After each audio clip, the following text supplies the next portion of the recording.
Hujan yang mengiringi Raijua tahun ini sangatlah menjanjikan.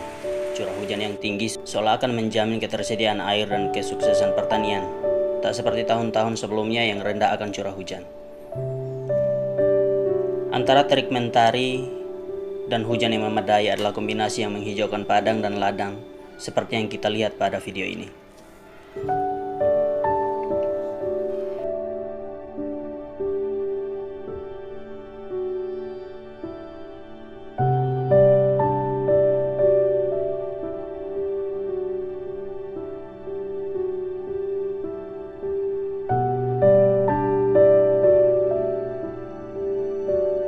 Hari berganti hari hingga waktu menjelang panen kacang hijau di bulan April 2021. Namun curah hujan masih tinggi. Yang ditakutkan ialah hujan yang berkepanjangan akan merusak kacang yang telah siap panen. Yang mana kacang akan tumbuh embrio baru di dalam cangkang atau kulit kacang tersebut. Yang artinya tidak akan bisa dijadikan bibit untuk kelanjutan pertanian pada tahun selanjutnya.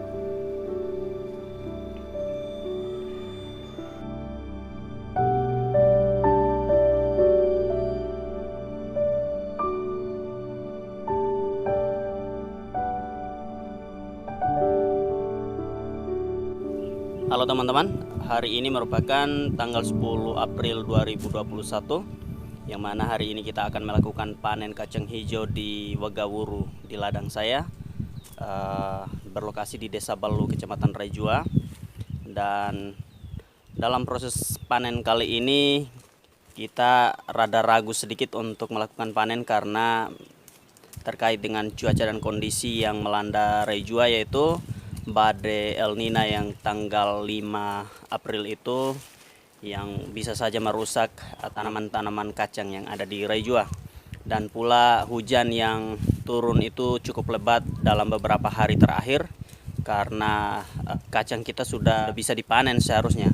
Karena kalau hujan terus bisa berpotensi untuk biji-biji kacang itu bisa bertumbuh di dalam cangkangnya itu atau di dalam bungkusnya, sehingga itu merusak bibit yang akan kita panen.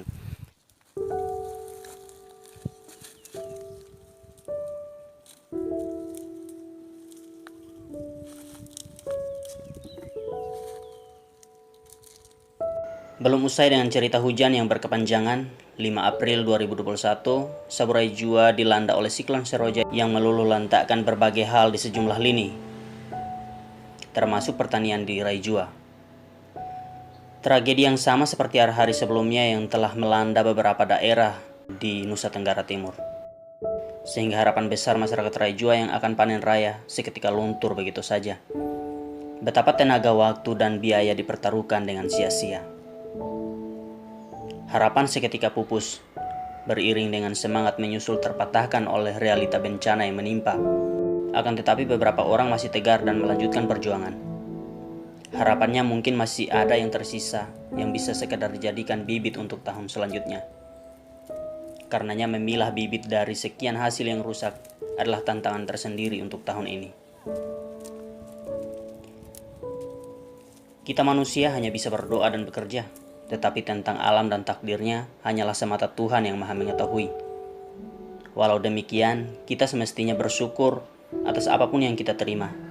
Barangkali hikmah tersembunyi di baliknya lah obat penawar hati untuk setiap kita.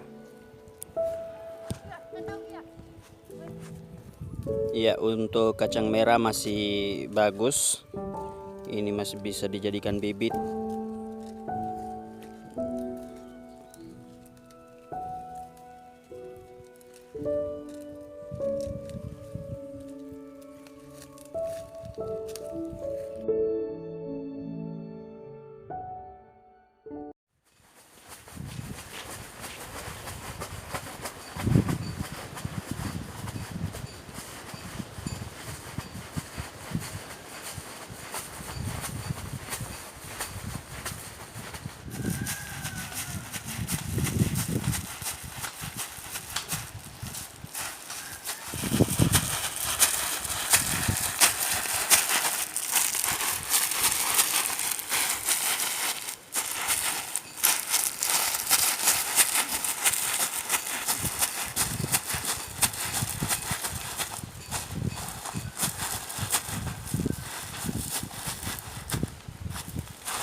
Jadi teman-teman, setelah dikedule istilahnya yang kita untuk pemecahan cangkangnya ini, untuk memisahkan biji kacang hijau dari cangkang atau dari kulitnya, dia akan seperti ini.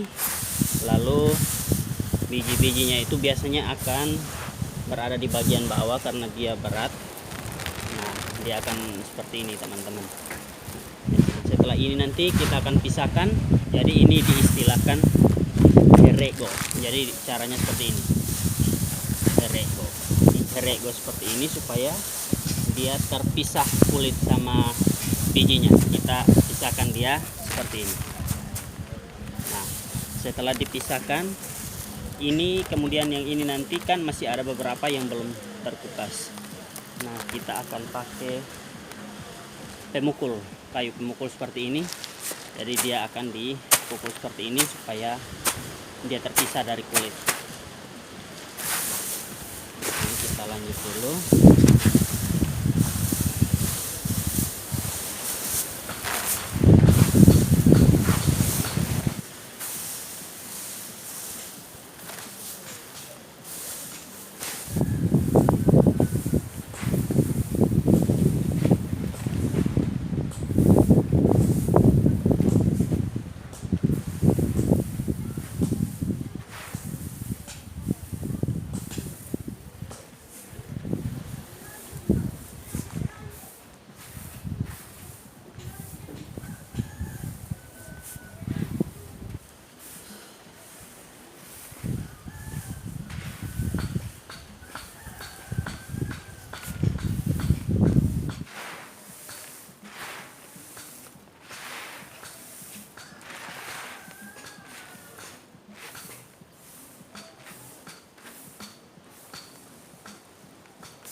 Jadi teman-teman, ini merupakan hasil panen hasil kotor dari satu rumbengan, dari satu karung rumbengan.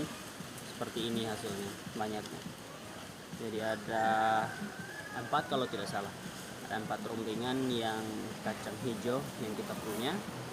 Dan ya sedikit banyak, tapi ini pun hasilnya tidak terlalu bagus, banyak yang jelek hasil panen.